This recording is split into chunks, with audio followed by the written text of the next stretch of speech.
અમારી સમ્રાટ સમાચાર ચેનલ સબસ્ક્રાઇબ કરો, લાઇક કરો, કોમેન્ટ કરો અને જોતા રહો પળે પળના દરેક પ્રકારના સમાચારો। ગુજરાતમાં નવા મંત્રીમંડળની રચના બાદ પરસોત્તમભાઈ સોલંકીને ફરીથી સ્થાન।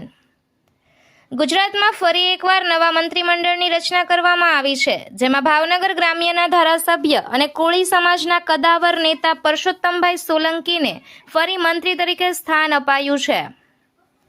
ભાજપ માટે કોળી સમાજના મતદારોમાં પરસોત્તમભાઈ સોલંકી હંમેશા હોટ ફેવરિટ રહ્યા છે અને તેથી જ આ વખતે પણ પાર્ટીએ તેમના પર વિશ્વાસ જતાવ્યો છે। મળતી માહિતી મુજબ પરસોત્તમભાઈ સોલંકીને ફરી મંત્રીમંડળમાં સ્થાન મળતા ભાવનગર સહિત સમગ્ર કોળી સમાજમાં આનંદની લાગણી ફેલાઈ ગઈ છે।